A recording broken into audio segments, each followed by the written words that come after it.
another Dokkan battle video. Today I want to take a look at this INT Vegeta right here. This is one of the sub EZAs that, funny enough, is going to be coming to global within the next couple of weeks. I think this Vegeta is pretty solid.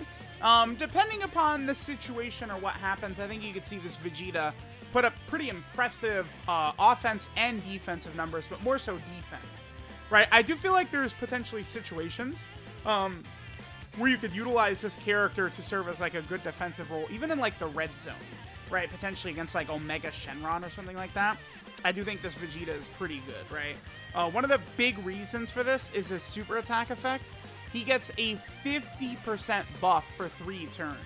Now, because it is 3 turns, you are going to want to keep him on rotation to see the full effects of that, right? So he, of course, has a 200% leader skill from our boy Majin Vegeta. Now, one thing to keep in mind, the Raditz celebration on JP is dead beyond belief. I mean, Global celebration is also really bad, but Global's kind of in the same position. They just have an extra Dokkan Fest because it's a dual Dokkan Fest. But even though Raditz is a 200% lead, he only, like, gave the 200% lead that's new to, like, LR Bardock. That's it. So it's like, all right, we're just going to keep looking at, you know, characters that are on Ginyu's team, the 7th anniversary LRs, or Majin Vegeta, because they actually have characters that got access to the 200% leader skill, right? So Majin Vegeta here, right? He's getting 120% attack and defense at the start of turn. Then he gets 30% attack and 20% defense per key sphere obtained. So, you know, that's going to be pretty big in terms of his damage. I could probably, if we had Vegeta in the middle, I mean, we'd be looking good. Saiyan Warrior Race, Royal Lineage, Saiyan Pride, Prepared for Battle, Golden Z Fighter, Supreme Power, and Fierce Battle. Only Golden Z Fighter not activated with all this support. Honestly, a pretty impressive turn right here. Let's go ahead and do this right here. Vegeta will be able to get 8 orbs, so he's at 161k defense. Let's see what he gets to. Remember, that's what, 20% defense per orb? Jumps up to 260k. Then he gets 50% from his super attack effect. So if you're to go into, say, a red zone stage, and this guy is able to get multiple super attacks in, he's going to build that defense up, man, and he is going to look pretty good. Next turn, we're going to see his defense higher. 5.78. This is just like a banner sub EZA. That's not bad. That was basically a 6 million attack set right there, right? Okay. Yeah, let's keep going. This Goku is pretty much his best linking partner. He also does give a 2-turn attack buff. So we could actually see his attack, the little bit of extra attack he'll give, will factor in for Vegeta next turn. I obviously wanted to get the two of them next to each other, but this will work fine right here. I do think that the Vegeta is quite a bit better than the Goku as well. Because I think that 3-turn, 50% attack and offensive buff as a super attack effect is just much more powerful than Goku's 2-turn, like, allies attack buff. It's pointless. It's stupid. That's like a showcase to say, oh, look at the number he hit. Like, that's basically it, right? So this is I mean, dude, it's hard to get, like, a better rotation than this. So I'm tempted to cheat and do a little orb changing, but I think I'm just gonna this is our first run, you know, so let's just let it play out naturally. So we'll do this right here. Same rotation as last time, because we got the 2 Majin Vegetas there. But again, they serve as great link batteries. Dude, look what his defense is going to be on this turn. So this is 1 orb less than we had last turn. And now he's up to 373. So after Vegeta super attacks, he's going to be over 450k defense, which is the threshold to double-digit tank Omega Shenron, the hardest-hitting boss in the game. Vegeta's there, right? So it's like you can actually, like, I don't know if this as a rotation would necessarily work the whole way through Omega, right? But, like, if you're able to get Xeno Vegeta to stack up in slot 1, and then, like, this Vegeta in slot 2, like, maybe, man. This Vegeta does also build up dodge. Every turn, this INT Vegeta gets a 10% chance to dodge up to a max of 30. I don't really get too crazy about 30% chance to dodge, but it is 30% chance to dodge added to a unit that's going to be tanking Omega anyway. So it's like, you know, hey, you never know. Maybe that 30% can Hail Mary dodge, like, Omega's super attack or something like that. It's possible. It's like the 30% chance to dodge. If the unit's got, like, shitty defense, it does nothing. But I do like it as a compliment, right? Vegeta rocking what did he have right there after super? 500k defense or something like that? Definitely could have been good there. I think we could get one more turn, actually. I will go ahead and super attack with Goku. Damn, I want to, like, super, but then not have, like, all these dudes super attack. Here, we'll do this right here. I guess those two are going to super. Hopefully Raditz does not die, man. Raditz is weak in every area. He's a weak unit. His banner was, like, the worst selling banner of all time, like, pretty much. I think Raditz's banner was the worst summoning performance ever on, a major unit, an LR or a Dokkan Fest. So, hopefully, you know, next time they actually put a little effort into the character's kit. I think it's no coincidence that Raditz is, like, the worst designed character we've seen in, like, a long time. That's a major unit. Like, you know, like, the banner unit, Tech Piccolo, sucked. But Namek Goku, the main unit on that banner, did not. All right, this is not going to finish Raditz because you got to kill him with a super attack right here. Okay, perfect. It's nice. So now we'll get to this turn. We're not going to have Fierce Battle or as many links activated. But, you know, we'll still be able to get a couple of turns here. 251k. I didn't even orb change or anything like that. We're just going to get all these orbs. That takes him up to 456. Yeah, okay.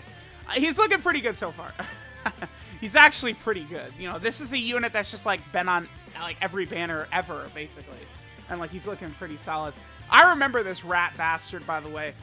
A little bit of lore for you guys. The worst shaft I've ever had summoning in terms of, like, me actually being upset was LR SCR Broly when he came out on gold. Here, let's go on to the next one. I'll continue the story over there.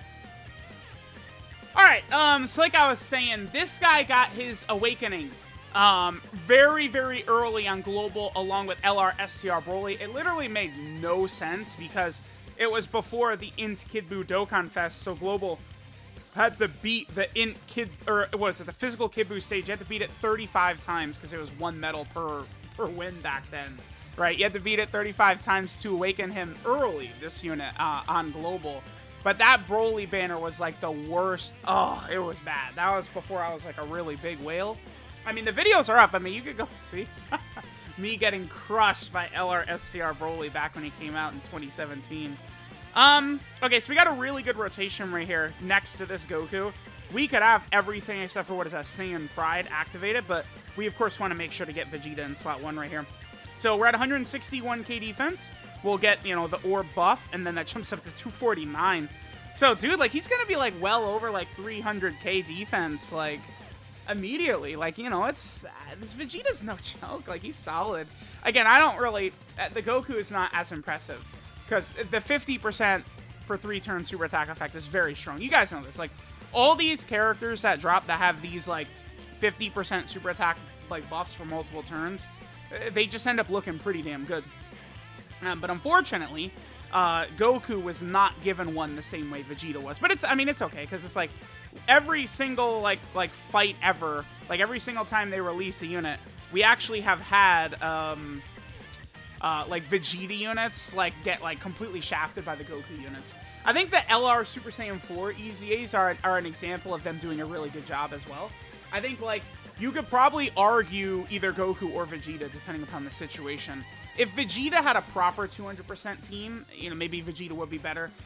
Like, this is a proper team, but you don't have the units, I think, that are necessary to make LR Super Saiyan 4 Vegeta perform at his best on this 200% team. I think LR Super Saiyan 4 Vegeta will perform better on the GT Hero team at 170% than he will on his 200% Buu Saga / Vegeta family team, right? Okay, really nice turn right here. So I'm gonna, dude, let's just do it. Let's go ahead and go wild right here. So we are going to get every orb on the field except for one. I believe we're gonna get the entire field except for one orb. All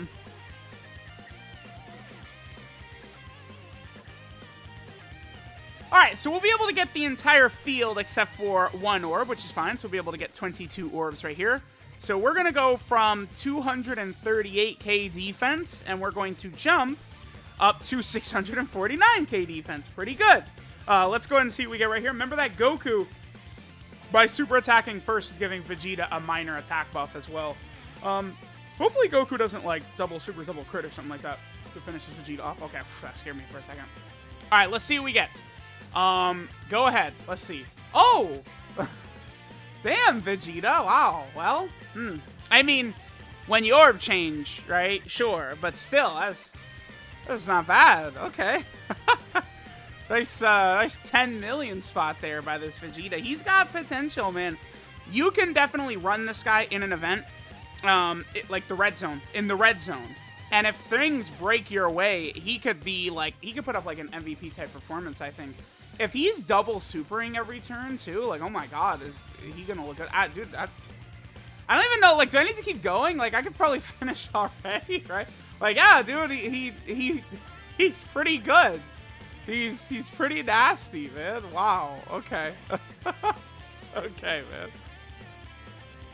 Alright, so we got another turn 1 of fun. Oh, I probably should mention that he does create key spheres as well. I don't think I've talked about that yet. Probably relevant to mention. I mean, creating type key spheres, right? He changes tech to int. Occasionally it can be good, right? Like, it's one of those things where, you know, here and there, it'll definitely give you, like, you know, extra effects.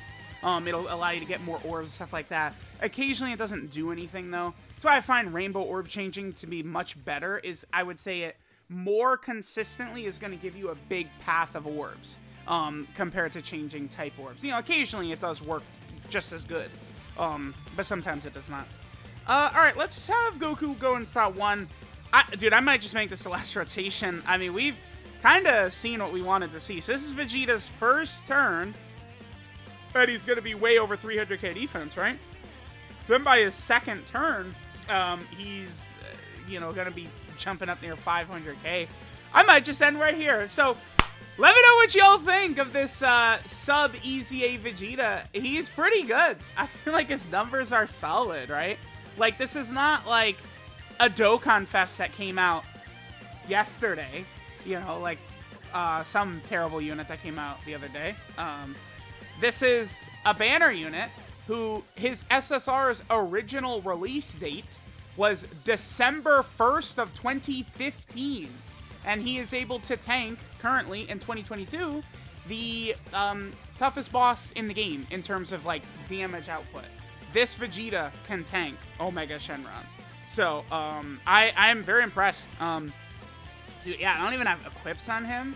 Like, I definitely could give him, like, you know, probably additionals. I just would want to probably pump more additional into him, honestly. Like, just give him, like, a bronze, silver, and gold additional. Get him up to, like, you know, 20 additional or something like that. And then, because if he's pumping out multiple of these super attacks every turn, right, where he's getting this 50% buff, his stats are going to be looking pretty good. Like a Vegeta who would super attack twice on a turn, and then the next turn he super attacks twice as well. I mean, he's going to have, what, 700k plus defense? Again, this guy can seriously be good in, like, red zone stages and stuff like that. I should think about incorporating him into some of these builds more often. It's just the only thing is, like, if you're not making him a focus, right, like, and you're not getting, like, a lot of key spheres and stuff like that, he could have turns where he could taper out, but if you make sure to get him orbs, you know, if, like, the Majin Vegetas are generating in orbs, if you've got GT Vegeta, you know, you could definitely get some luck and have enough orbs for all of the characters, right? Because in red zone, being under 88% HP is not exactly tough, right? So the Majin Vegetas will probably be creating orbs. You know, hard to say for sure. But let me know what you guys think of this Vegeta. I was definitely pretty impressed. He looked good. I thought that this INT EZA sub EZA Vegeta right here, this guy performed at a pretty high level. So let me know what you guys think. Thanks for watching, and I'll catch you guys next time.